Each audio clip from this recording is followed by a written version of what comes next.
پیارے پیارے آقا مکی مدنی مصطفیٰ صلی اللہ علیہ وسلم سارے نبیوں کے سردار ہیں، امام الانبیاء ہیں۔ تو اس کا اظہار شب معراج یوں بھی ہوا کہ پیارے آقا صلی اللہ علیہ وسلم کی معراج ہوئی، اور وہ اس طرح کے سارے انبیاء کرام علیہ السلام صف بستہ تھے مسجد اقصی میں، امام کا انتظار تھا۔ پھر جب امام تشریف لے آئے، یعنی امام الانبیاء محمد مصطفیٰ صلی اللہ علیہ وسلم، جبریل امین نے تکبیر کہی اور میرے آقا صلی اللہ علیہ وسلم نے امامت فرمائی سارے نبیوں کی، یعنی جو سب نبیوں کے بعد تشریف لائے۔ تو اس کے معنی یہ نہیں ہے کہ سب سے یہ مرتبے میں بھی پیچھے ہیں، نہیں، مرتبے میں سب سے آگے۔ تو یہ معراج کی شب میں اظہار ہوا۔ میرے آقا اعلیٰ حضرت رحمت اللہ علیہ اس کو بڑے پیارے اور چھوٹے انداز میں منظوم طور پر بیان کیا ہے۔ نماز اقصی میں تھا یہی سر، ایام معنائے اول آخر، پیچھے سب دست بستہ حاضر، جو سلطنت آگے کر گئے تھے، پیچھے سب دست بستہ حاضر، جو سلطنت آگے کر گئے تھے۔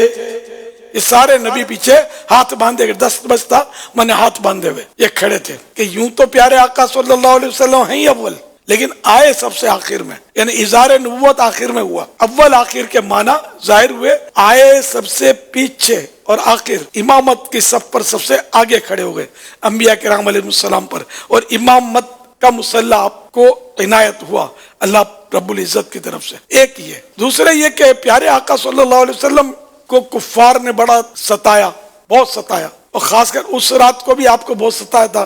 میرے آقا صلی اللہ علیہ وسلم رنجیدہ چچا زاد بہن ام ہانی رضی اللہ تعالی عنہا کے گھر کی قسمت جگانے کے لیے تشریف لے آئے اور وہاں آرام فرما ہوئے، اور اللہ پاک نے اپنے محبوب کریم آخری نبی صلی اللہ علیہ وسلم کی دلجوئی فرمائی، اور جبریل امین جو تمام فرشتوں کے آقا ہیں، ان کو حکم اور عبارات لے کر فرشتوں کی جلوس لے کر، فرشتوں کا بہت ساری تعداد لے کر فرشتوں کے حاضر ہوئے، اور اپنی کافوری آنکھیں محبوب کریم صلی اللہ علیہ وسلم کے مبارک تلووں سے مل کر اور بوسے دے کر پیارے آقا صلی اللہ علیہ وسلم کو جگایا، جسے ہم لوگ جگاتے ہیں ہٹ، یہ نہیں، کسی کے مجال نہیں۔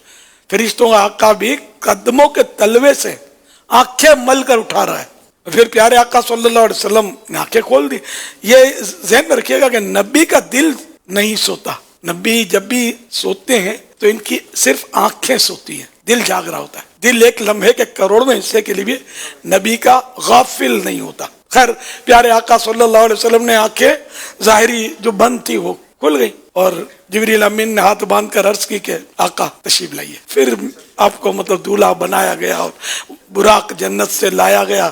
جنت کا براق بھی بڑا خوش نصیب، بہت سارے براق تھے، ان میں آپ نے ایک براق منتخب کرنا تھا محبوب کی سواری کے لیے، اور ہر براق متمنی تھا کہ آج محبوب کریم صلی اللہ علیہ وسلم مجھے سواری کے لیے قبول فرمائیں۔ ایک براق جو تھا وہ کونے میں سر جھکائے رو رہا تھا، تو آپ نے اس سے کہا کہ آج تو خوشی کا موقع ہے، تم رو رہے ہو۔ جبریل امین نے اس سے فرمایا رو کیوں رہے ہو؟ تو اس نے کہا کہ ہوا یوں کہ مجھے پتا چلا کہ محبوب کریم صلی اللہ علیہ وسلم کی سواری کے لیے اتنے سارے براقوں میں ایک براق کا انتخاب ہونا ہے، تو مجھے بڑا جذبہ ہے، میں بھی چاہتا ہوں، لیکن مجھے یوں لگتا ہے کہ میری حیثیت کیا ہے کہ مجھے منتخب کیا جائے گا۔ تو یہ کہ جو روتا ہے اس کا کام ہوتا ہے۔ حضرت جبریل امین نے اسی پر ہاتھ رکھ دیا کہ تو ہی چل۔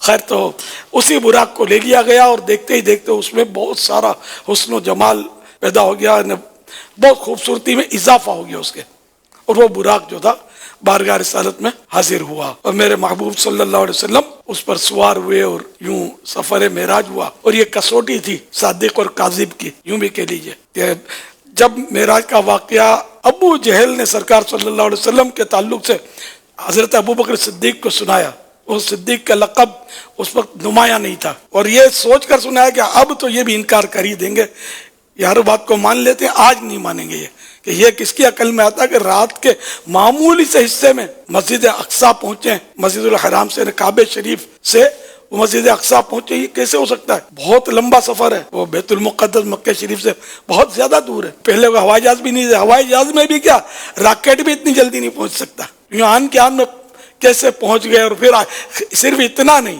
آسمانوں پر بھی گئے، ساتوں آسمانوں کی سیر، پھر جنت کی سیر، پھر جنت میں رہتے ہوئے دوزخ، پردے اڑ جانے، دوزخ کو دیکھنا، اور یہ عجائب و غرائب وہاں دیکھے اتنے سارے، اور یہ سب ابو بکر نہیں مانیں گے۔ تو اس نے خوشی خوشی حضرت ابو بکر رضی اللہ عنہ کو یہ بتایا کہ اب تو بھائی تمہارے جو صاحب ہیں، تمہارے دوست، تمہارے ساتھی یا تمہارے بزرگ، اب تو یہ بالکل ایسی سی باتیں کرنے لگے۔ تو آپ نے فرمایا کہ میرے صاحب، میرے آقا، میرے محمد صلی اللہ علیہ وسلم اگر یہ فرما رہے ہیں، میں نے مانا۔ اسی منن والے سوچنے والے ہے ہی نہیں کہ سرکار صلی اللہ علیہ وسلم جو بھی فرمائے حق حق حق، حق کے سوا کچھ بھی نہیں۔ تو ابو جہل تو خیر اپنے منہ کی کھائی اس بدبخت نے۔ تو آن کی آن میں یہ سارا سفر ہوا، اور جہاں سے یہ چلے تھے چچا زاد بہن ام ہانی کے گھر واپس تشریف لائے۔ یہ آن کی آن میں سفر طے ہوا۔ وضو فرمایا تھا آپ نے جانے سے پہلے، تو وضو کا پانی ابھی لڑک رہا تھا، بہہ رہا تھا، سوکھنا تو دور کی بات۔ اور کنڈی دروازے کی تھی، وہ جس کو ہاتھ لگایا تھا تو کنڈی ابھی تھوڑی کنڈی ہل رہی تھی۔ بستر جس پر آپ نے بستر کو نوازا تھا، اپنے بدن چومنے کی اجازت دی تھی، اس بستر پر اب بدن کی گرمی ابھی تک موجود تھی، بستر گرم تھا ابھی تک۔ آن کے دنیا کا سارا نظام رک گیا، جیسے گھڑی ہے اس کے کانٹے کو روک دیں گے تو جدھر روکا ادھر رہے گا، چاہے بہت دن، بہت مہینے، بہت برس گزر جائیں، کانٹا وہیں رہے گا۔ تو یوں سمجھو دنیا کی جو گردش کا کانٹا جو تھا وہ رک گیا تھا، باقی نظام جو تھا اللہ نے چاہا جس کو وہ چلا۔ پھر جب آپ تشریف لائے تو پھر وہ کانٹا سمجھو تھا، وہ اللہ کے حکم سے پھر دنیا کے نظام کا کانٹا چل پڑا۔ پھر اللہ پاک ہر شے پر قادر ہے، قدرت ہے، تو یہ معجزہ ہے۔ معجزہ ہوتا ہی ہے کہ جو مطلب عقلوں میں نہ آئے، ہماری عقلی دلیل سے تو یہ ثابت کر ہی نہیں سکتے اس کو ہم، سمجھے کہ یہ عادتاً محال ہوتا ہے، یعنی عام طور پہ یا معمول میں ایسی چیزیں نہیں ہوا کرتی۔ یہ اللہ کی شان ہے، اپنے محبوب کو اس نے معجزہ دیا، اور پھر اس کے ذریعے اور حکمتیں، جنت کے حالات دیکھ کر ہمیں بتائے، جنت میں یہ انعامات ہیں اور فلاں فلاں کے لیے ہیں۔ جہنم کو دیکھ کر ارشاد فرمایا کہ اس میں فلاں فلاں عذابات ہیں۔ پھر کسوٹی ہے، جس کا ایمان جتنا مضبوط ہوگا اتنا جلدی اس کو تسلیم کرے گا۔ آج بھی عقل کے گھوڑے دوڑانے والے ملیں گے آپ کو کہ جو مطلب اس پہ کلام کرتے ہیں، بعض اوقات تو بیانات داغتے ہیں اپنے کہ یوں نہیں، اور معراج اتنی تھی تو اتنی تھی، تو خواب میں تھی تو فلاں تھی، تو یہ کرتے رہتے ہیں۔ تو یہ ان کے نصیب اسی منن والے ہیں کہ بیداری میں ہوئی، جاگتے ہوئے۔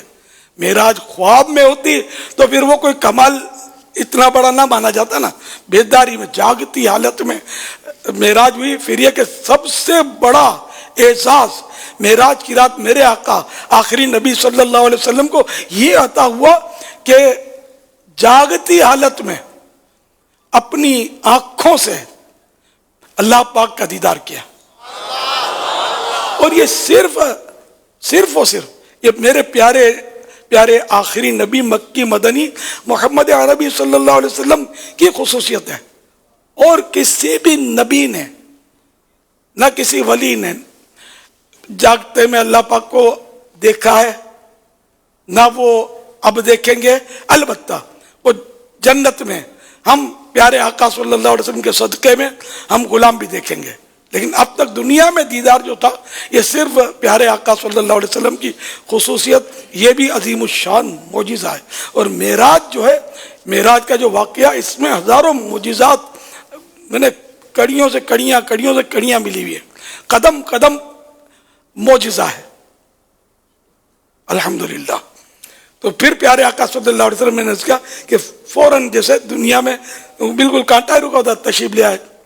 اعلیٰ حضرت جس کو یوں فرماتے ہیں، خدا کی قدرت سے چاند حق کے کروڑوں منزل میں جلوہ کر کے ابھی نہ تاروں کی چھاؤں بدلی کہ نور کے تڑکے عالیے تھے۔